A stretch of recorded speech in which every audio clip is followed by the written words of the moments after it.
Four divisions, four hosts, all battling it out for the Holy GrAHL of the American Hockey League, the Calder Cup.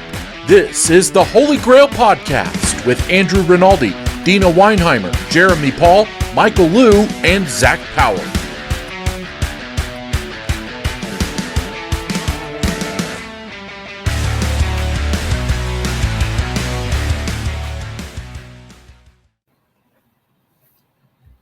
Hello and welcome to episode number 12. We're up to a dozen of Field Pass Hockey's AHL podcast, the Holy GrAHL. Now here at the Holy GrAHL, where things American Hockey League and the yearly race to their Holy GrAHL, the Calder Cup. Now before we get any further into this, let's go around the screen and we'll welcome all the lovely gentlemen who are here to break down this week's action. And we'll start off with Andrew. How's it going, y'all? For those tuning in for maybe the first time, or for those who just don't remember my lovely face and or voice, I'm Andrew Rinaldi. I cover the Chicago Wolves and Grand Rapids Griffins here at Field Pass Hockey. Had a bit of a break there for Christmas and the distinct lack of hockey, but I don't know about you guys. I'm ready to jump into it again. Couldn't agree more with you, although I myself just found myself in the COVID protocol, so we're loving that over here. But my name is Jeremy Paul. I am in my first year with the site with Field Pass Hockey, writing beat for the Rochester Americans, and hopping on here every week to talk about the AHL that we know and love, and hopefully that we'll get to see a little bit of this week. So looking forward to it. As for me, I just exited COVID protocol. I'm Michael Liu. It's my first year with Field Pass Hockey as well. I cover the Abbotsford Canucks, and they're back in action real soon after a long layoff. So hey, I'm just happy to be here to be able to talk hockey. Yeah, and I'm Zack Power, and we're back after a little bit of a break. And I hope everyone got a chance to watch the World Juniors and see the gold medal winners, or lack thereof, I guess. Boy, oh boy, we'll talk about that a little bit later. But first, let's get to some breaking news, where the AHL has extended their season by 6 days, and that will now conclude on April 30th. A little bit of a drastic difference from what we've seen a year ago. And this is a quote from the Scott Howison, the AHL president. Nearly all of our 31 teams have seen their schedules impacted by COVID-related postponements. He goes on to say, adding time at the end of our regular season will give clubs more opportunities to reschedule these games. Boys, I got to tell you, it's some of these teams out there are looking pretty well bare bones, and it looks like it was almost needed, hey? No doubt. I mean, it's just there's no way, right, that you could even fathom getting some of these teams on the ice here over the course of the last couple of weeks, right? And if adding 6 days to the end of the season can get some of these games rescheduled in a way that makes sense, and then I'm all for it. And I think also on top of that, right, it just goes back to we're going to want to pay close attention to the whole points percentage situation of this whole thing, because there's no way. I mean, maybe I'm being a pessimist, but I can't imagine that all of these games are going to end up finding themselves rescheduled. It just feels very unlikely, and so things could get a little weird in some of these divisions, I feel. Yeah, I wasn't exactly sure what the solution was, because I think we alluded it our last episode 2 weeks ago, where there's a lot of questions but not a lot of answers. So it's good that we have a bit of an answer here, that we're going to have some time stretched out to make up some of those games. I wasn't real sure on how well they were going to do it, because with the points percentage and everything, I figured, and I still kind of figure, that some games that aren't going to be made up, they're just going to be like, it is what it is. But that's just the nature of everything that's going on right now. And you've seen, these skeleton crews of teams that are going in. Grand Rapids can't even field a full roster, yet they're still somehow winning hockey games. Go figure. Shout out Milwaukee Admirals, but it's just an unnecessary strain on the staff and the players. So I think this gives them a bit of leeway, and maybe some kind of breathing room here. But hey, more hockey. We like to see it. I think the other side of it too is the NHL is kind of taking an approach like, you play whether you have to find some players on the street or not. Like, I think the Montreal Canadiens are a very prime example of you guys are going to play whether you like it or not, right? They are the Laval Rocket up there. They're soon going to be the Trois Rivières Lions because they are done. Like another couple players were added to COVID protocols there on Tuesday, today, the date we're recording. So I think that maybe the AHL is going to start looking at that, but you got to extend it and at least try to postpone a couple of them. It's been really rough because not only is COVID also ripping through the AHL rosters, but now you have the taxi squads, which further gets rid of like pretty much your more high end depth. Like most of these teams want, most of the NHL teams want someone who can step in. And so something interesting that's been happening recently, like with how the COVID situation has been playing out here in Canada, Ontario University Sports and the Ontario University Sports Association, the OUA, has paused their season. And what we're seeing there is that there's been an influx of these U Sports players into the ECHL, and some even earning AHL deals. So it's an unexpected source almost, but with so much up in the air, I mean, it's one way to fill out your rosters. And I mean, hey, good on the kids just for getting their opportunity to play professional in North America. That's for sure. A couple of good bright spots in the AHL if they haven't been called up to the NHL. A couple players of the month. Chicago's Josh Leivo is the player portion. I know Andrew has seen quite a bit of him, but in the past 6 games, he's had 14 points, which is actually quite staggering to kind of think about. So 4 goals and 10 assists. It seems like he's just helping Chicago kind of light up the lamp in their march to victory all the time. Yeah, he seems like, I don't want to say he's a forgotten piece almost, but when so much attention is driven on the Paterka line, he's still at the top of the point production there, as we'll get to later on. But between them and Jack Drury, you got Josh Leivo, this guy who brings just so much experience, not just in the AHL but in the NHL, and he's just remarkable. He had a 5-point effort against Dallas and then Texas. And the postponements got me all screwed up now too. And he's been that kind of that second cog in their machine that just keeps them going. I mean, I get that postponements kind of blow this stat up a little bit, but they didn't lose a game in the month of December. Not one. And, Levo is a big part of that, obviously, with especially when Carolina really got racked with COVID, and that entire first line got called up, and he was the focus, and he still delivered. I mean, he has just a remarkable game-winning goal against Manitoba with a second left. I mean, just all over. This is an award well-deserved. Yeah, and you got to think that there's just so much raw talent that's on Chicago. And Josh Leivo isn't even one of these players that we've been seeing near the top of the standings over the past little while. And maybe some of these COVID protocols are the chances for some of these players who were on second, third line and had these roles to kind of move up to the first line. And I think another great example of that would be Cole Schwindt, who we talked about, who was on Charlotte so much. We've talked about him so much in the podcast about how well he's been doing. He's been staying in that top 10 rank, but now in the past 8 games, 8 assists, 2 goals. That's good for 10 points. And Charlotte's kind of need it, right? They want to kind of get out of that mediocre spot of the middle of the standings.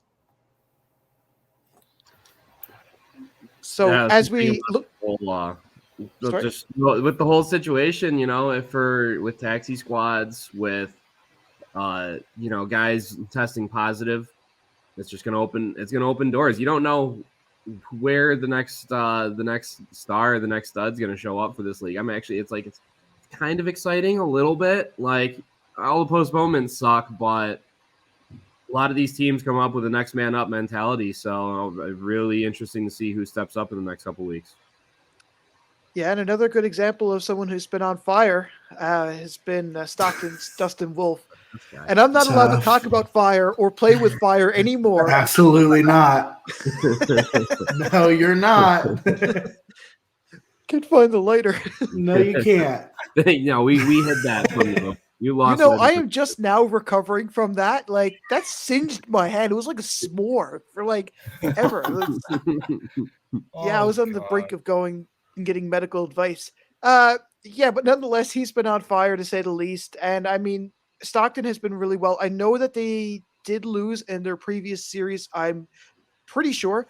I should have done my notes on that, but nonetheless, Dustin Wolf has been the top goaltender of the month rather. He's had a 7-0-0 record through December with a 1.40 goals against average and a 951 save percentage. I mean, Stockton's good, but you don't get numbers like that on your own. Yeah, I mean it's wild, right? Like I think we've talked so much about Chicago's goalie tandem. We've talked a lot about Utica. We talked a little bit about Calvin Pickard, but man, let's talk about somebody who's making a name for themselves and making it known that they need to be considered for goaltender of the year, right? Like, are you serious? 7-0, 1.4 goals against. I mean, it's just uncanny, right? That Stockton team, I think there's better likelihood of a team getting through the rest of the season without having a postponement than there is that Stockton team giving up a goal at this point, it feels like. So it's uncanny. He hasn't lost in regulation. Just period. He's lost in overtime. 15-0-2. Yeah. What? Is that legal?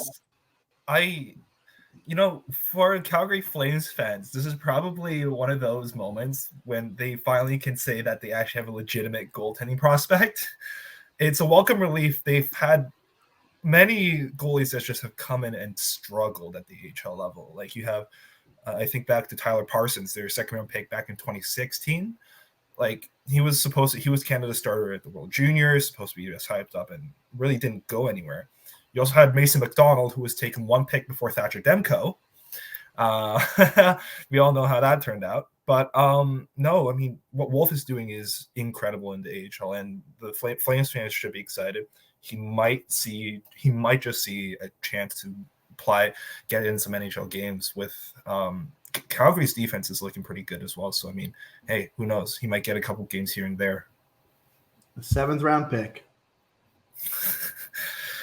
What a steal. 214 overall. You whiff on two second rounders. It's okay. You got a 7th rounder. Was that back in like 2020? Like, it's incredible. Yeah, 2019. Oh, 2019. Yeah, it's just unreal what he's doing. It's good for him as well. And I remember looking at him last year when he was a part of the Canadian division. I mean, the difference between what we're seeing now and what we were seeing last season is just totally night and day. And I think that it's kind of getting a whiff of that opportunity. Like he kind of had that kind of mixed role last year, and it was kind of unsure. And it looked like a lot of times he was just testing waters. But now this is really where he's starting to step up. So good on him. Another good player who's been stepping up really is after making his NHL debut, Buffalo Sabres, JJ Paterka comes back down to the Americans, casually grabs just 2 goals, 3 assists for Rochester. Just nothing to it. I mean, maybe a little bit of a snub for the player of the month, but definitely player of the week. Jeremy, do you want to talk about it? Yeah, for sure. I mean, I think, kind of quietly he made his NHL debut. He didn't really make a ton of noise for Buffalo. And I think probably some folks saw him get caught up, and obviously, right, like it's a weird time, right? So how long he was going to be up there was nobody could have known. But to only be up there for 2 games and not make much noise, to come back down, and instead of being dejected or disheartened by the fact that he was sent back down, he just, he goes out and scores, gets 3 points in his first game back to the next. And, he just continues to look really, really good. I mean, I think for a lot of the start of the season, we talked a lot about Jack Quinn, and rightfully so, how good of a start he had to his season. And while he's still playing well, I think the talk really now, if you're a Sabres fan, and I think if you're an Americans fan, is JJ Paterka and, how he looks, alongside of a lot of other people who are scoring a lot of goals. So a good place to find yourself if you're a playmaker like Paterka is, without a doubt. Yeah, I think we spoke plenty of times on this podcast about how going forward for the Sabres, they're going to want those three young studs, Paterka, Quinn, and Krebs, to kind of, gel and get their chemistry and work on the finer points of their game. And that lengthy call-ups to Buffalo, I didn't think would do much but to just kind of hurt them. So I think the couple games for them are like a good, all right, let's see how you react to the pace of play and all that. But it certainly, wasn't, you keep them up for 10, 15 games, you're just going to end up, on a squad like Buffalo, you're just going to end up destroying a poor kid's confidence. So I think it was the right call to send him back down. And I mean, you just look at, he takes the right approach. He doesn't get down on himself. He comes up and shows up and plays his game. And that's what Buffalo and Rochester fans want to see out of this kid. That's for sure. A little bit that we won't be able to see over the next couple of days. Wednesday, Springfield and Laval, San Diego and Henderson. Fridays, Toronto and Laval, and as well as Saturdays, Toronto and Laval. And I think there's a little bit of a trend there with Laval. And so I think they're under a little bit of a turning point where they don't have enough players. The Trois-Rivières Lions, they're under COVID protocols as well. Believe it or not. So their team has COVID there and there's COVID here. And then Laval is just somewhere in the middle. So I kind of don't blame them for wanting to stop or getting the option to stop because they kind of needed it. Speaking of needing it, I'm glad that the week is over. It's time to look at the week in review. Boy, oh boy, what a hot mess. What a mess of a holidays. We missed 2 good weeks of just a pure mess all around. Can we agree on that? This sucks. Amen. God. Okay, let's get to some more good news.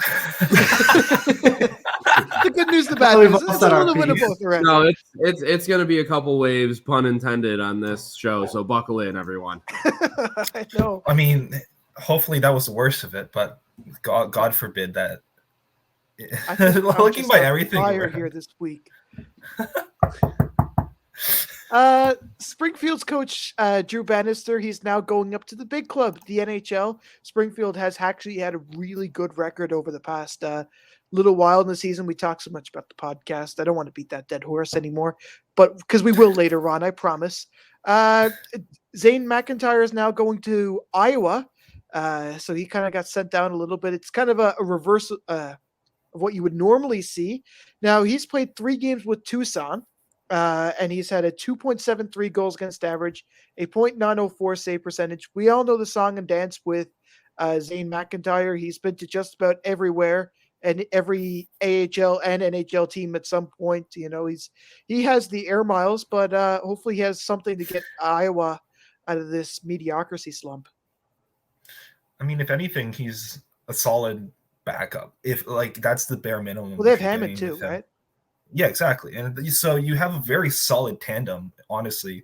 McIntyre has shown that he can play at a pretty decent level at the AHL level. So, I mean, surely you can expect somewhat of the same with him and the Wild.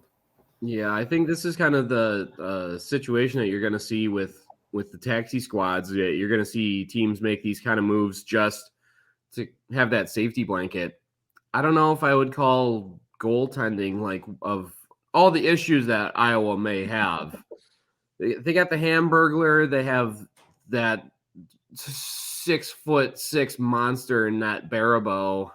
Hunter Jones, he's okay. He's okay. I like me some Hunter Jones. And it's more of a, we might have a guy called up for a couple weeks. So we'll have a guy waiting in the wings just so that we don't have to call up a tender from the coast or bring a Zamboni driver in between the pipes kind of situation. So I like it. I like Zayn. He's proven himself to be capable here, and he's got a contract from the big club. What more could you want? It's good stuff. Speaking of some not so good stuff, Victor Rask is on the waivers at the current moment of this episode. I mean, we've kind of seen him play in Carolina and then in Minnesota. He's underperformed a little bit. But the last time that he played in the AHL was in 2014 in Charlotte. So he's just going on around 29, 30-ish, if my memory serves me correct and my math serves me correct. So that's got to be a bit of a blow. But remember Jean-Francois Berube from like episode 1 or 2? And remember how we were like, oh man, he still exists, right? Like this, like we thought he fell off. He's been on just about every AHL team. Guess what? Welcome to the taxi squad, boy. Going from ECHL, I'll just skip the AHL, and now he's on the Columbus taxi squad. How about that? Yeah, and even on top of that, what was that? I said, Deana, that one was for you. No kidding. Well, even right now, he's backing up Jonas Korpisalo, so he suited up tonight. So fascinating trajectory for the guy. I just can't imagine that at the beginning of the season, you're on the coast. It's your luck's down. You've had your time in the NHL as a backup or as a replacement, whatever. And you had your time in the AHL as a star goaltender, and then all the way up to the taxi squad. There's got to be a huge difference in Sidney Crosby versus someone down on the coast. Boy, oh boy.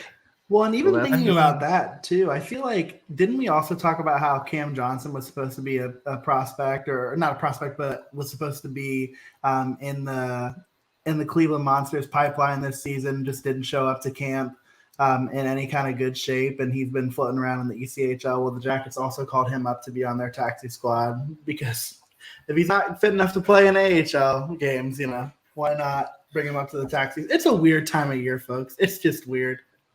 They just want to bring him into practice and just ring pucks at his 100%. It also could be Cleveland or the Columbus organization really wants, let's say, Jack Graves to get more game time or something like that. I mean, like, I'll take Abbotsford as an example. Like, Spencer Martin was brought in as an insurance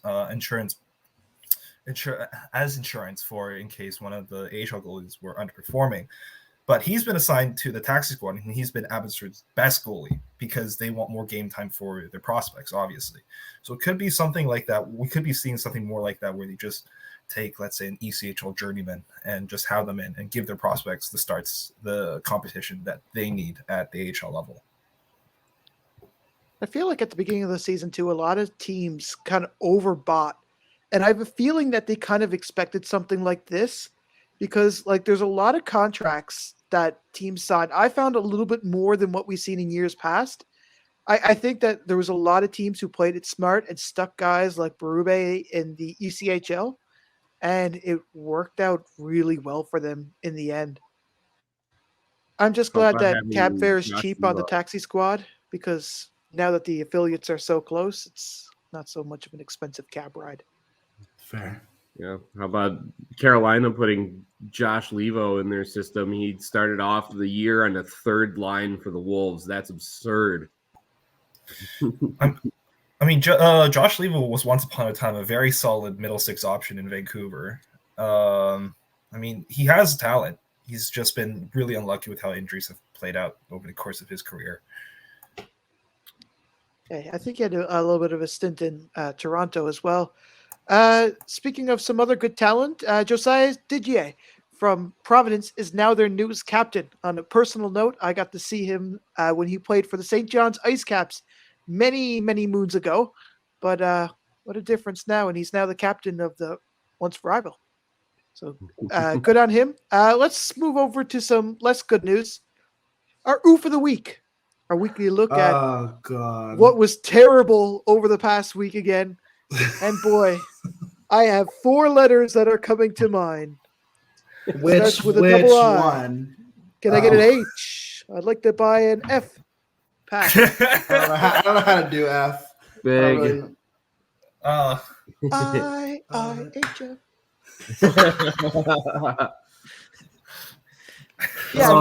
Oh, wow. That's our whole segment. That's the youth.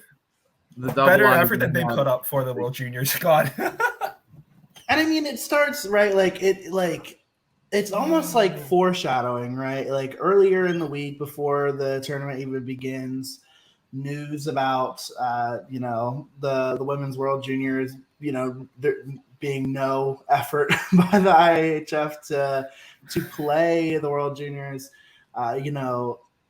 it just baffled the hockey world. And then you find out that while they might have done something to try to scrap together it on the men's side, like they obviously didn't do much either there. So it was the whole effort from not even putting any effort into the girls. So we figured, okay, well, they're gonna try. They shacked teams up in hotels with a wedding going on. A Wednesday night wedding in Red Deer. I mean, how discount does it get? Wait, actually, yeah, can we have that conversation? Is this the podcast for that? Like, who's having their wedding? Wednesday in Red Deer. How up there now, Celsius. Oh, and God. Who's gonna get in a wedding dress in -20? Like in Red Deer, Alberta. And it's not like they're gonna put the World Juniors players in like 5-star digs. I mean, is there even a 5-star hotel in Red Deer? Like, honestly, what are they doing? You had to think that Russia totally knew what was going on, and they were just in it for the lulz, because did they send like all left-handed shooters or something? Oh, yes.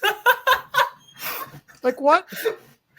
Yeah, they must have known that this wasn't gonna work, so they were just like, let's just send the most absurd lineup we can get, and if we end up meddling, like, hey, that's just gravy. But yeah, at the end of the day, I just remember the news day, like every hour was something worse, and then canceling games. And so if we can tie this into the AHL, Donovan Sabrango had a huge goal against the Czech Republic, and I was really happy to see one of the few AHL players go in some action this tournament, but one of the 5 games that actually were played. Yeah, exactly. So at least you can't take that away from Donovan. He had a huge goal, and I'm sure he wished it would have ended a little differently, but that will be a big memory for him, undoubtedly. But again, how did they screw up this badly, top to bottom? I mean, teams were outright trashing them for the way they handled this whole tournament. And I understand with the circumstances it was difficult, but again, they didn't even try.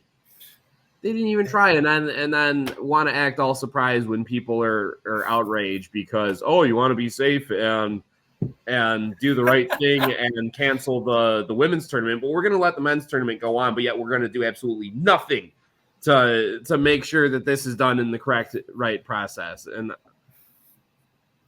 because money. Also, it didn't even end with the tournament getting canceled. I mean, the Russian team got kicked off their flight for being oh my gosh, yeah. the drunk, I didn't even hear about that. What did they do? Drunken and smoking. Mostly the charges were dropped. Yeah. Well, they're but they basically they're Russian. They got booted off the flight.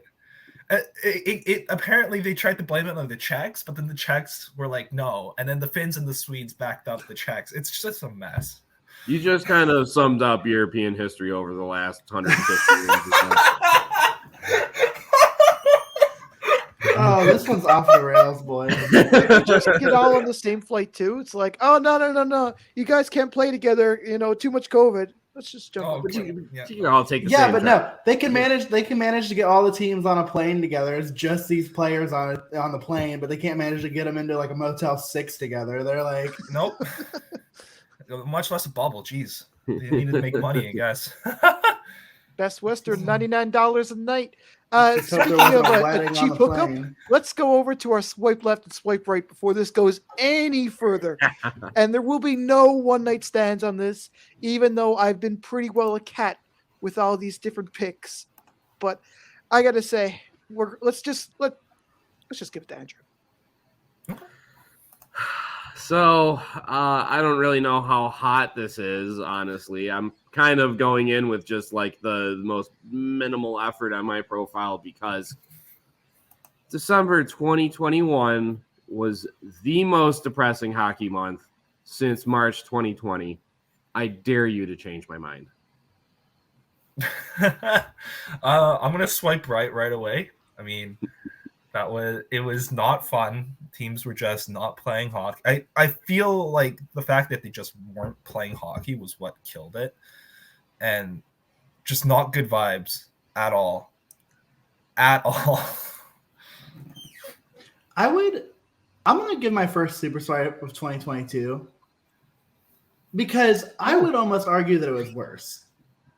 I would almost argue, and here's why, right? Like, at least in March of 2020, we hadn't seen this film before. We didn't know what we were in for, right? Like, so there was still like this like abject like hope, albeit now that we look back in retrospect, that like something could change and something might happen.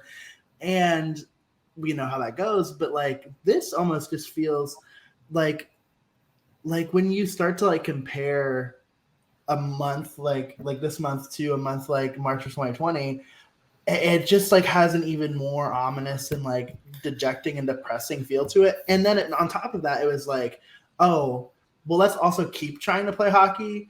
And like when an entire team that's vaccinated is out of commission for 2 weeks, like we're just gonna say like, hey, like take a timeout, but like we're gonna keep playing over here.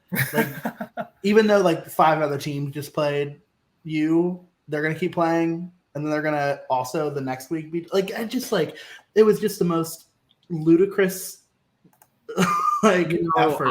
Optimism isn't a word I'd often use with March of 2020, but I also remember how like optimistic we were. Like, all right, guys, just 15 days to slow the 2 spread. weeks.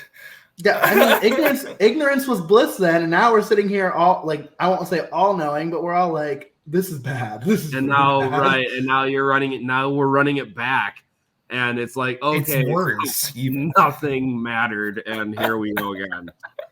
Okay, I get it. I'm still left with a lot of questions about the profile. Okay, like the World Very Juniors, minimal effort. the World Juniors sucked, no doubt about it. It was terrible. But I also have to think about Groundhog Day, which was last year. Seeing the same 3-4. The AHL had a whole division of 3 teams play each other back to back to back in an empty practice arena with one little JVC sprinkler type camera that went back and forth.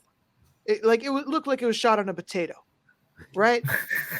And I often think about that when I think about how bad this is. At least we could look forward to a game or two where like there's a couple of teams playing and like, yeah, it's not fair that Toronto is empty and then you can go like 2 hours south and then go to a packed Buffalo Sabres game.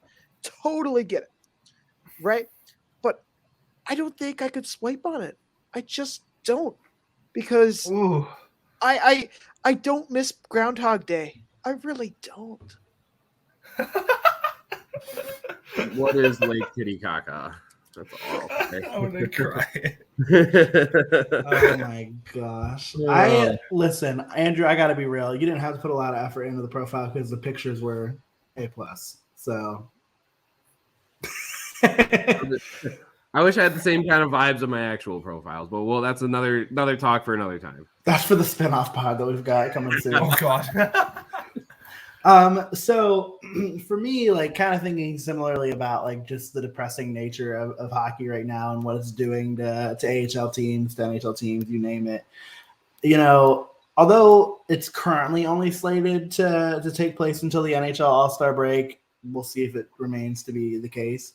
I really think that the return of the taxi squad in our current COVID situation is either going to throw a wrench into a team's playoff chances. So you've got a few stars, finding their way to the taxi squad or maybe starting some games, and that hurts the AHL squad's chances. Or it could affect an individual player's opportunity to win some individual hardware. Yeah, I'm gonna swipe right on that just because the law of averages say like something's gonna hit, right? Bridgeport was looking really promising there, and I just no, not them, but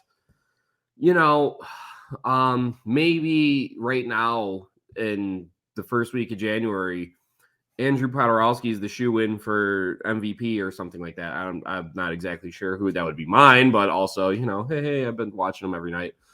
But if Carolina gets racked up or he gets an extended stay in the taxi squad, well, that opens the door for everyone underneath him. What if if a case of positives comes through someone who's fighting for a playoff spot in the North? I mean, could you imagine if I don't know, Toronto got hit by a lengthy delay, had some guys called up, running with an ECHL squad and trying to make a playoff run? It's tough, and we don't know. I mean, how deep and how long these consequences are going to be. So. Yeah, because I'm just in that depressed state where I'm like, yeah, anything that's going to go wrong at this point is going to go wrong. So swipe right on it. Yeah, I think I'm in agreement too, because I didn't see enough of Scott Brunovich.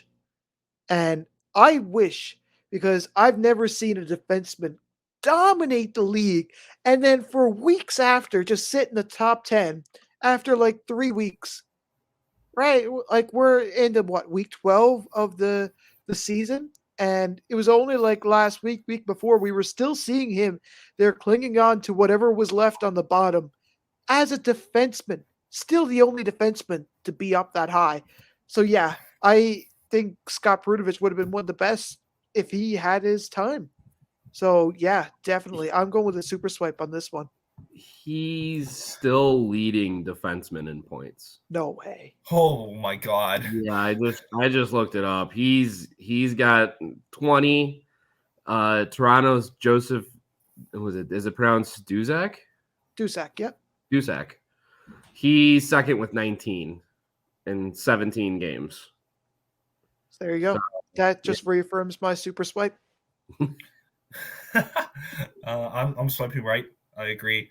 I mean, you're gonna have some of the best players in the AHL that are gonna sit on taxi squads, and unfortunately, they probably won't get the game time both in the NHL and the AHL, and it's only gonna suck for everyone involved. And definitely, you have great talents in the AHL that could really have won some hot hardware, but obviously they won't be able to because they probably get leapfrogged by someone else that's played more games. Wow, not too bad. Not too bad. Yeah. Solid all around, hey? I know, I'm honored. The profile's looking good, boys. The profile is looking pretty killer, I got to admit. But we talk about these moves, and for me, these ECHL to NHL or SPHL to AHL kind of moves, I think that these are just the start. I mean, there's so many ripple effects of COVID that I think that we haven't seen even a third of what's to come with these sort of call-ups. Oh, excuse me. It's too. I'm using my New Year's resolution to be a little patient with my super swipes here. So I would if I wasn't doing that, but there was an insane stat that I saw the other day. I'm gonna take a quick 5 seconds to see if I can find it, and if I can't, then well, I'm just gonna keep talking about that. Okay, I can't, but it was some tweet that I saw. There was upwards of 400 transactions involving AHL players since Christmas. Oh, I think I know that exact tweet, and I could probably find it. Yeah, go ahead and you can give me an exact number and date on that if you will, but that's absurd. That's beyond absurd. And you're right. We're just kind of getting started on this. So like, yeah, I wanna give you that super, but like I said, I'm trying to be patient. I need to wait for the one, the special one. 474 AHL transactions post Christmas. That doesn't even sound real. To put that into perspective, the Toronto Marlies in all of 2019-20, I think they made less than 100 transactions in the full year. So Right. I don't know if that means anything towards your stat, but it was like 75 to 100 in that ballpark. That's like I said, that doesn't even feel like a real number. You're joking. That's fake. And then they tell you that you should come on here and keep track of this. I give full credit to anyone who's in the league who has to sift through that in the run of a day. Oh God. Oh God, can you imagine? Just sitting there counting transactions, like, oh well, this is what happened. Woof. I mean, I think about like just in terms of it's a right swipe for me for sure, like without a doubt, like no question. I mean, you've got guys like Maxime Legace like playing NHL games. You've got Hugo Onefeld making the jump from the ECHL to the NHL, right? Like playing games, like just completely surpassing his time with it's just like it's wild. Like it just doesn't it's not normal. And in a lot of ways, like again, like this goes back to the conversation of like how is this gonna affect the development of some of these players, right? Like when we look down the line, like 3 to 5 years from now, these are formative years for a lot of players between like 20 and 23. And so it's like these guys who are supposed to be playing really big, meaningful AHL minutes, we're going to look back in 5 to 10 years and be like, man, like that guy could have been really, really good, but he was forced to play in the NHL because I mean, there's no other choice. And so it's going to be interesting to pay attention to in the next 3 to 5 years. But yeah, it's a super – nope, I already did that. It's a swipe right for sure for me. I'm swiping right as well. I mean, just by looking at how many signings have happened in the ECHL and then looking at how some teams have 4 defensemen under contract, how some teams are down to like 1 goalie, I think. And it's like you just look at the numbers and you're just like, you're going to have to call someone up. There's not even a question. And we're going to see a lot of PTOs. We're going to see a lot of signings to try and fill those voids. Yeah, it's just a swipe right because what a mess it is. All right, it's my turn for my swipe left or swipe right. Yes. Okay. So for me, I'm saying that we're going to be we'll start to see something like a baseball series in terms of game scheduling. I feel that with how the COVID situation is playing out in both countries, the AHL could end up starting to move some of these games around, some of the PPD games, and reschedule them to be in cluster chunks, like 3 games together, 4 games together. I mean, like, for instance, the Bakersfield Abbotsford games, they have like 4 consecutive games, and I think they're very close together. I can't remember the exact dates off the top of my head, but just stuff like that to really restrict travel and prevent further spread. Yeah, I mean, if you look at how the schedules are built already, they not entirely followed that kind of model, but you'll get a weekend series with one team going into town against another, and they'll play out a Friday, Saturday type deal. Some of the teams that are close, like I know Rockford and Chicago are close enough to each other where they can do a home and home back to back. Excuse me. But for some of these teams where there's more travel involved, for sure, like anything involving the Manitoba, I think they're going to try and limit travel as much as they can, especially games involved where I know they've had a lot of cross border matchups that have been postponed. So yeah, I might try and fit them all into 1 week, 4 games against Texas or whatever, and then call it a season series, send Texas home, and then it's bring on the next one for the Moose. So yeah, I'm swiping right on this. I like it.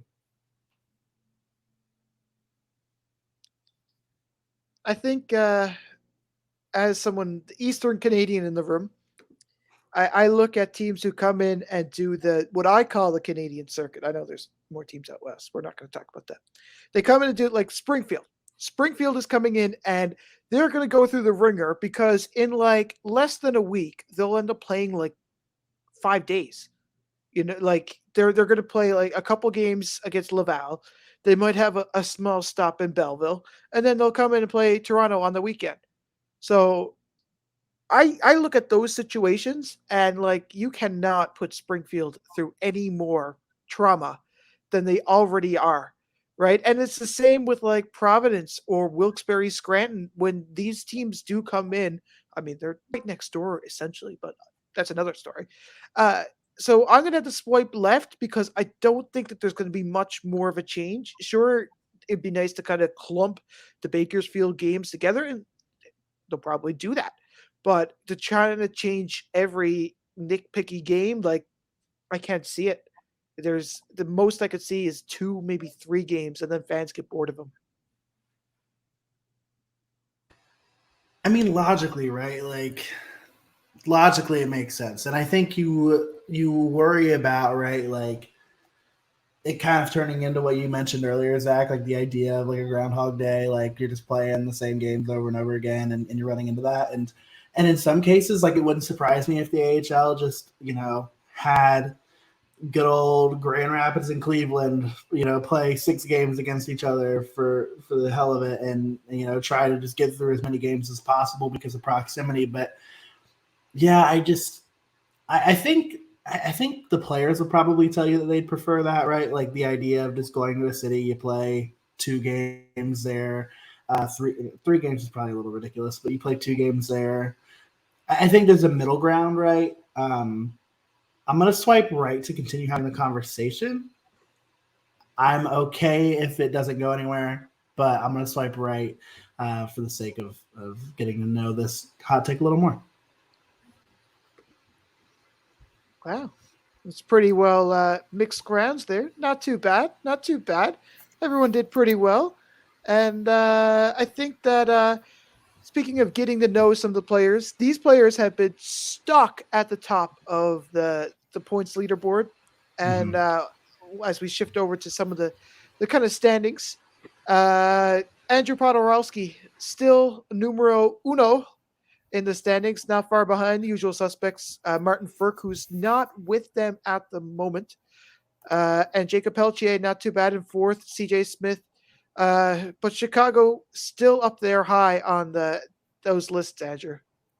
Yeah, I mean, it just kind of goes to show what kind of a role Podorowski was on before he got his call up, and then it seemed to coincide as soon as he had his couple game stint out there in Raleigh, and then they sent him back down, and the Wolves kind of got hit with protocols, and they've been facing just a bunch of postponements. Podorowski hasn't played a game for the Wolves since December 12th.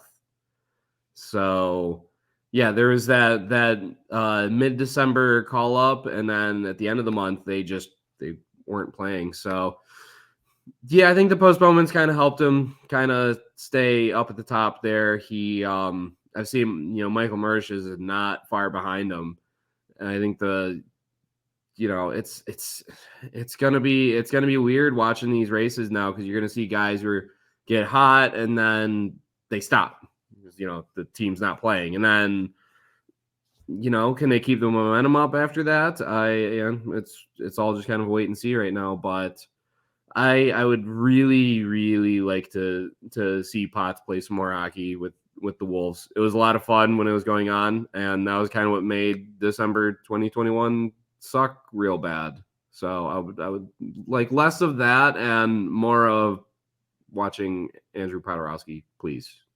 Please, I don't ask for a lot. Can I get that? And you got to think about some of the missed opportunities in any of these categories too, because isn't there? I seen some kind of crazy stat today with Syracuse and the difference of games played that they have versus I think it was Hershey, and I believe it's almost like 15 odd games or something between the two. Don't quote me on that, but you have to think about some of the players who haven't had the chance, who are on rosters like that. Syracuse has played, I think, 4 games since November 27th, since Thanksgiving. They've played 4 games. That's not like hyperbole.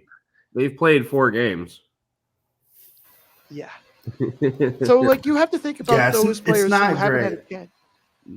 It's not a great look. I think it's 11 games difference between Bridgeport and Syracuse. 11 games. 11. That was, wow. It's there just you go. ridiculous.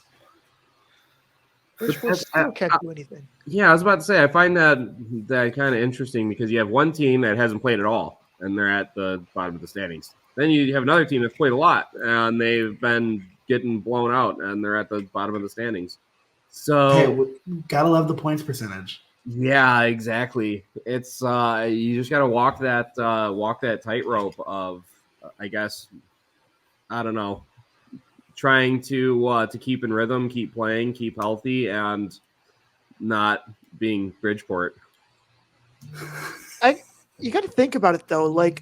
If Syracuse's games don't get rescheduled for whatever reason, and they only play a handful of games for the rest of the season, could they just slide in with this sneaky dub? They go on a little bit of a hot tear, and then the differential isn't as high anymore. Probably could, honestly. That would be a very Syracuse thing to do. Is just come out and take the division because, well, I don't know about take the division because of Utica. They'd have to pretty much win 20 straight games, and then maybe they might have a shot. In fact, I don't know if that's enough. I don't know. I'm bad with math.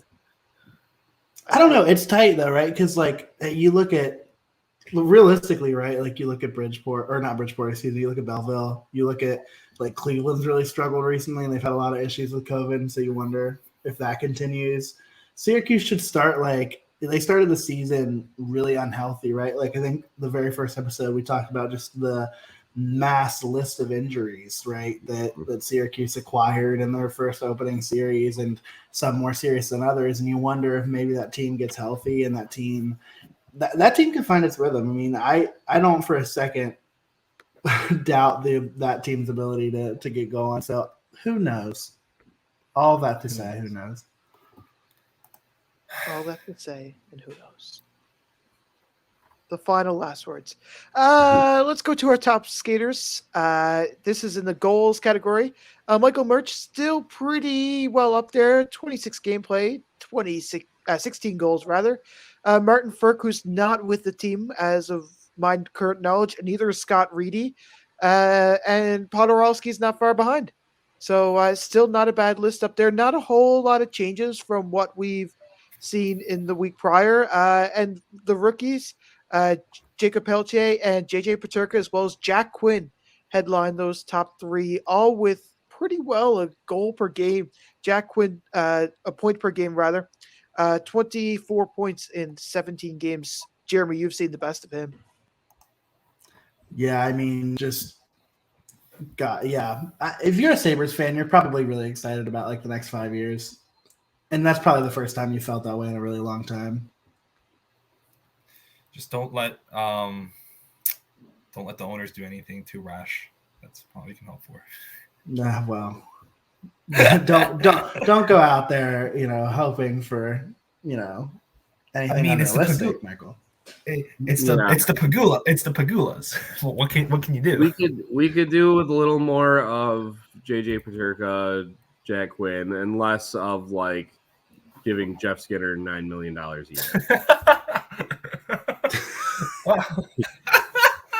JJ Paterka's been better. He has been playing better.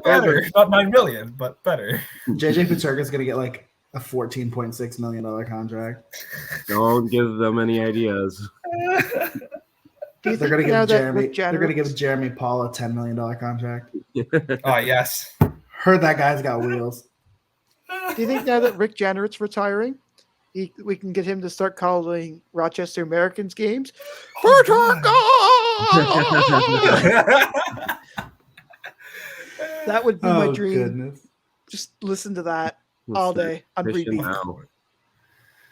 But and like talking about the door, leaving the door open here. When you're talking about the leaders and goals, got Mersch up top, but the next two guys, I want to say I think Marty Ferk and Scott Reedy. I'm not 100% certain, but they might be taxi squatted, which would mean that leaves the door open for the Sheldon Dries and the Cole Schneiders of the league, where okay, here you go. Your number 2 and 3 scorers are gone. Let's see what else these guys can do and see them climb up the standings, make a name for themselves. On the topic of postponed games, sort of like Sheldon Dries, the Abbotsford Canucks haven't played a game since December 19th, and he's still for it. So I don't expect him to get called up on the taxi squad anytime soon, because there are better options in terms of scheme fit for the Vancouver Canucks. But if he does stay in the AHL, yes, I feel that he does stand a very good chance, because he's probably one of the last offensive weapons left on this team. Depends on how much Dries likes barbecue. Let's move on now to the goals in the rookie category. I can't believe I said that with a straight face. Scott Reedy is still one of the best in the league, if not the best. 14 goals. He's 3 ahead of Jacob Pelletier or Jack Quinn in that category, who both have 11. The goalie stats, Akra Schmid with the Utica Comets is number 1 in goals against average. Yes, sorry, the list goes backwards-ish. He's the best in the league. 1.60 goals against average. Alex Leon has a 1.79. A part of that Chicago dynamic duo that we keep talking about. Dustin Wolf is in third with 1.79. So 3 dominant goaltenders up there. You can't think that any of them will be touched for a while. Unless one of them gets called up onto a taxi squad. Is Akira back in the AHL already? Is who? Is Akira Schmid back in the AHL already? I don't think so. With Bernier done for the season, I think he might be spending the rest of the year up with the Devils. There you go. There you go. He's on your fantasy team. You should know these things. I dropped him because I just couldn't stand watching this anymore. the heart attacks he gives me sometimes. Yeah, I dropped Jack Hughes, and then he decided to go on and get like 4 goals in 3 games. So no! Oh, thanks, dude. That was only after he went -3 in like 4 straight games. So tear me up, and then when I let you go, then you start to glow up.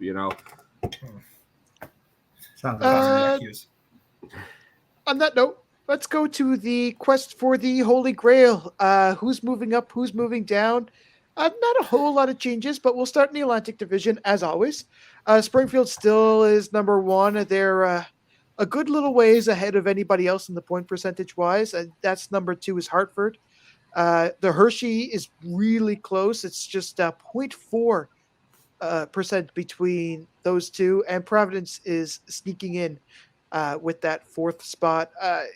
I'd like to see how Springfield now reacts coming up in their series against Toronto now that they don't have their head coach. I can't see it being much of a difference, but I'm sure there's some kind of atmosphere change. Yeah, it's actually really started to tighten up in the Atlantic, because the early season story was you had Springfield and Hartford, and then it was just kind of the best of the rest.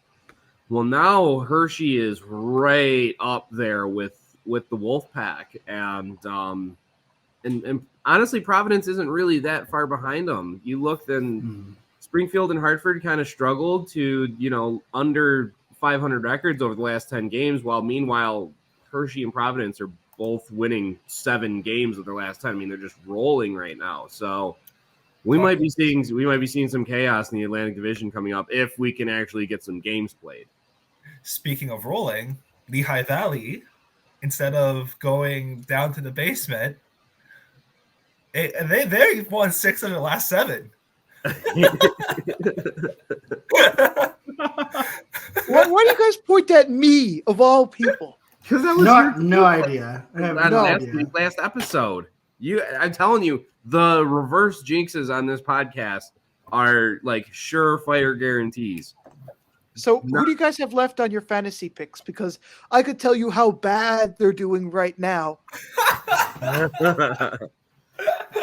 Well, I just lost my fantasy football championship, so I'm not ready to talk more fantasy picks. Yeah.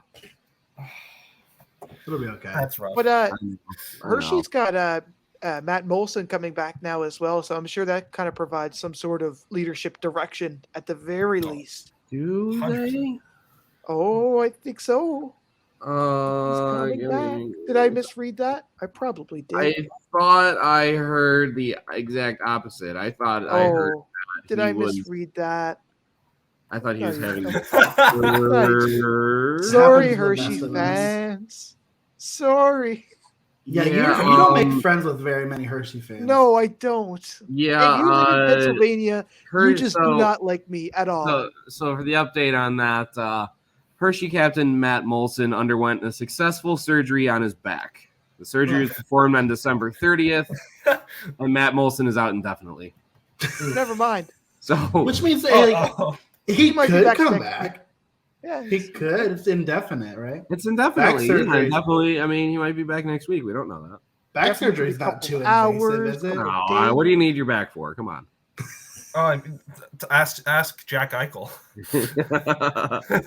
He needs it to carry the team. That's why you got Rolex and Rolade, whatever it is. And the back gets sore. Goodness. No, what is it? Rolade. You got that Iron Man, the commercial with that, the wooden guy, and he's like, "Oh, I'm not that old yet. I'm getting there, but I'm not there yet." Wait, no, I know what you're talking about now. Yes, he knows. I'm not crazy, I swear. But I think this is a very Canadian thing. Oh, hey, no free ad reads. No. Right. This segment is brought to you by Rolade. But if Rolade wants to give us a call, hello. Right, we are available. Rolade peeps, give me a ring. I got you, brother. Speaking of more carrying the North Division has really been the star of the Utica Comets, who have been nothing short of excellent. Now, their past couple of games haven't been so well, 5-3 through their past 8, but those 3 losses all coming not in regulation. So there's that going for them. Coming down second, barreling down, I guess, is Rochester Laval, who came out of nowhere. Hello. And Toronto. Kind of, again, we're talking about how hyper competitive this division is. Laval was down there at near the 6th spot for a while. And then here you go. You have yourself a weekend, or, you're the only team that's active in the division, or whatever the case may be. Laval wins a couple games and boom, right up there in that number 3 spot. And this is the kind of chaos I live for. That, we're always talking about that 3, 4, 5, that little corridor. That's just going to be a war all season long. And, again, if they play the games, but for now we're going to leave that little preposition out. But I love watching it. And I want to see more of it. This has been a rough couple weeks, boys. It's been a rough couple weeks. Like we said earlier on the podcast, it might be a little while before you hear anything from Laval, especially with Trois-Rivières, without any players and without Montreality players. Montreal has a lot of Laval players, and as of today, they stuck another handful of them on COVID protocols. Someone who hasn't been hindered in any way is Chicago on the Central Division. We talk about them so much, but there's just so much to talk about. It's content, man. They just keep giving it to us. What can we do? So, y'all know about Chicago's 12-game win streak. You know about they've been at the top of the division, forever. Getting Manitoba again. I still talk about how good of a hockey team there are. They're absolutely no slouch there. And at 7-3 in their last 10, that kind of says it. But coming in, sneaking up in that number 3 spot, you got Jonathan Bergen's Grand Rapids Griffins. That's and after just some gutsy wins their last couple of games with a shorthanded lineup. Really, really impressive work to see from Grand Rapids, kind of clawing their way from, it looked like they were falling off a bit, and still with a 4-5-1 record in your last 10. That's not pretty, but it's better than what some of the other teams have been doing. So at least it elevates them up there. And, maybe this is the stretch that they needed to kind of, turn that middling season around in the one where, they can be a much more competitive team in this division. And can we talk about how a couple of teams have taken off their cement shoes? Like Rockford and Milwaukee are no longer at the bottom of the division. That's still Texas. I still don't think Texas is that bad. I think after it doesn't make sense to me. Give them a couple weeks, and I think you're going to see them behind the Wild, and we'll see Rockford and Milwaukee kind of where, I don't want to say belong, but where you deserve to be. Is that, I don't know, that kind of sounds worse. Just ride Anton Hudobin to first place, right? They have Hudobin down there. Second place. Yeah. I do love me some Dobby. Is that how it's pronounced? Hudobin?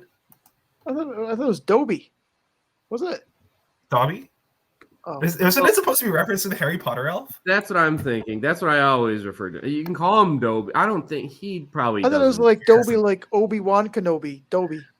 Well, I'm sure he listens to the show, so we just need to let him write into us and let us know how it's pronounced, the nickname, and we'll go from there. You just got to bring 100%.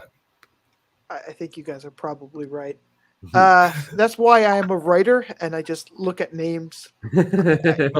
Same deal. I cannot pronounce anything to save my life. And I get to copy and paste all the hard ones, but I don't tell anybody that. That's my little secret. The Pacific Division. It's never hard when you're the Stockton Heat and you just have an internal flame around the whole division. Why Pacific Coast is just so warm and sunny for you. Why are you obsessed with fire? We need to cut the fire references off from Zack. He can talk about any other team, but not Stockton. What about the Coachella Firebirds? Oh God! Oh no! I'm not looking forward to that. I'm not looking forward to them Coachella coming in the Valley, league. okay. That's gonna be fun. Just don't ask me any questions about the music festival. I should be fine, but ask me anything about fire. I know. Stockton's just been sticking to their game and doing what they got to do. And you look at that, 8-1, 0-1 in their last 10. I think it's goaltending too. Goaltending, but they're scoring more goals than anyone in the Pacific Division too. Well, tied with Ontario, but it's an all around team effort to be doing what they're doing. Definitely don't rule out the Silver Knights either. I mean, they had a really rough, a rough stretch, but they're starting to come together. I mean, last 6 games, I think they're 5-1, and the one loss was in overtime. Mm-hmm. It's a good team that they have not far from the Vegas Strip. So, I mean, they could make some noise as well. Speaking of lots of teams making tracks, there's lots of games of the week and lots of good stuff to get to. We'll start in the Atlantic with Andrew. So my game of the week in the Atlantic, I got Saturday's matchup with the Hartford Wolfpack going into Utica. And I think we know I've been pretty big on the Wolfpack bandwagon here, and I've been kind of struggling lately. So here's a big test. You know, Hershey's not far up in the standings. If they're not careful, they're going to find themselves in the real thick of that race in the Atlantic. Yeah, and I'm kind of spoiling Zach's pick a little bit here because he put in his pick before I did. But for me, I think about like Lehigh Valley and Providence. I think that team has won 6 in a row, or not 6 in a row, excuse me, 6 of the last 7, and it's just like, what's going on in Lehigh Valley? I gotta catch it for myself, so I'm gonna be checking that one out. For me, Hartford, Rochester. It's cross division, so I'm cheating a little bit, but it's 2 really solid teams. The Wolfpack have looked a bit rough as of late, so there's no better opportunity to really show why they're number 2 in the Atlantic with maybe a result against the Americans. Yeah, and I guess my pick was a little bit spoiled, but I often nag on Hershey and Lehigh Valley. I don't actually hate them. I say this all because I want It's them. unclear. It's unclear. Yeah, but seeing them win is actually kind of exciting, and I think Lehigh Valley is one of those teams that hasn't really been hit by the injury bug and the COVID bug, like a lot. Knock on wood right now. That's terrible. I cannot believe you just said that on this podcast. Oh. I'll see you next week. I'm sorry. That just about does it for us here. That's all I need to say. I think it's one team. Have you been here before? But yeah, that's my game of the week. Providence and oh my God. Lehigh Valley on Friday. Yeah, and then as we move over to the north, I got a couple teams we talked about earlier going for Wednesday. That's going to be Syracuse at Laval. And, we talked about the Rocket jumping up to 3rd, but they haven't played a game since December 17th. So, they got a bit of a softball with the crunch coming into town. I want to see if they can keep their momentum going. I'm going to do a last-minute flip on mine because I hadn't looked that far out. I usually cheat and only look at the weekend games, but I'm going to do what you did, Andrew. I'm going to look a little bit farther out, and I'm going to look at that same day. Utica and Rochester, always a good matchup between those two. Hopefully this one doesn't disappoint. Again, not really to the point where you could consider Rochester to be creeping up on Utica, but any chance that you get to make a dent in that lead is going to be one that I think Rochester, is going to try to take advantage of. For me, exact same matchup, Hartford, Rochester. I really like the Americans. The talent is undeniable. I just kind of want to see, will it be Hartford really proving that they are a contender, or will it be Rochester continuing good run of form? Yeah, and I think I'm going to have to go with Cleveland and Chicago. I mean, Cleveland hasn't been left with, they have a lot of question marks right now on where they kind of stand as a team, especially because of COVID-19 and that sort of thing. And Chicago has just been tearing it up. It's unreal, right? They have some of the best talent in the AHL right now, all on that team. So, yeah, I think that's going to be my pick. And the Monsters really gave the Wolves a lot of fits last season. Played them 4 times, beat them 4 times. So that could definitely be a big trap game there for the Wolves. And speaking of the Wolves, as we move over to the Central, I got Saturday's game of the week. I got the Wild going into Chicago, and kind of rolling out what you said there, Zach. Until the Wolves decide that they want to lose, they're must-watch hockey right now. I mean, how could you possibly, look away from what they've been doing to this league? And you got the Wild coming into the town with absolutely malicious intent, as they're well known to do. As been said before, when these two teams meet, it's nothing but fireworks. So give me more of it. Yeah, for me, I'm going to be interested to see how Cleveland plays in Milwaukee this weekend. Milwaukee gets the chance to get back on the ice on Wednesday, yesterday, as folks are listening to this, against Grand Rapids. And so Milwaukee is going to have skated already. Cleveland, again, their first game in a long time. So it's going to be interesting to see how they come out in that one. For me, it's the Iowa Wild versus the Grand Rapids Griffins. two really similar teams. I want to see what the difference is between the two. Yeah, and the Iowa Chicago game for me, I think that there's these little teams that could be the dark horse, and Andrew Hammond has been nothing short of spectacular for Iowa, and maybe it's time we start talking about those little dark horses that could put an end. I mean, we talked about it with Charlotte, and maybe this is another second whiff of what could be. So I would like to see Iowa play a little bit of spoiler. We'll see. They just had Matt Boldy and Marco Rossi called up to Minnesota this week. So if you thought they were really impressive their last series, scoring 1 goal in 3 games, oh boy, I got a treat for you on Saturday. I'm so excited to play. As we move on to the Pacific, Sunday, I kind of went with the obvious one here. I know it's a cop out, real easy, but Stockton, Ontario, top 2 teams in the division, couple big juggernauts going at it head to head. What more could you want?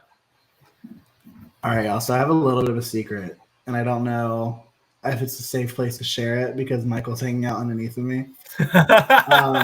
I have yet to watch an Abbotsford Canucks game. It's fair. I have not done it yet. And so I think that I need to do that this weekend. I'm going to watch them in Bakersfield. Granted, that's probably not going to be the world's most thrilling game. Both teams kind of hanging out toward the middle to bottom of the Pacific Division. But nevertheless, I think both teams are going to try to make up ground and not have to worry about a potential early round matchup against Stockton. And so, it'll be interesting to watch those two battle it out. Average is certainly the apt descriptor for both teams. Oh my God, it's so frustrating to watch Abbotsford sometimes because you're like, wow, you could be playing so much better. You're capable of beating these teams, but yet, I think there's a statistic how most of our points or most of Abbotsford's points have been from the Ontario Reign, and they just can't win against any other team in the Pacific for whatever reason. Right. Anyways, for me, I'll definitely be tuning into that game. But for me, I also want to watch San Diego at Ontario. Again, while the goals are bad, but they really shouldn't be this bad.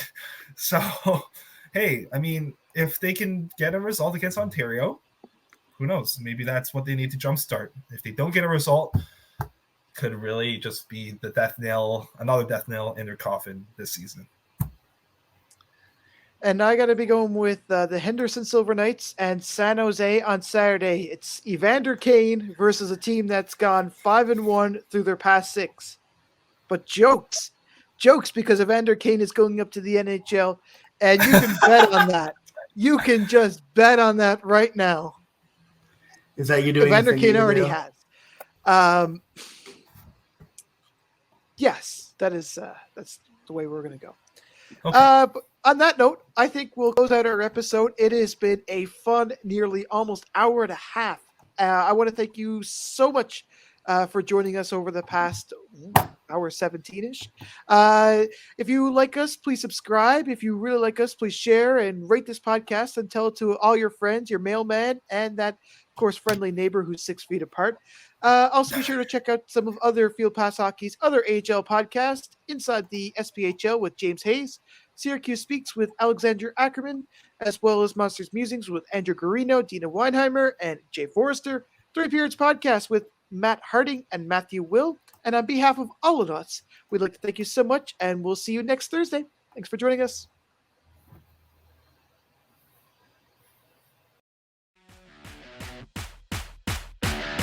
This has been the Holy GrAHL Podcast. Have a question or a topic suggestion? Hit us up on Twitter or drop us an email. For the latest news across the American Hockey League and the rest of minor league hockey, download the Field Pass Hockey app, now available in the Apple and Android app stores.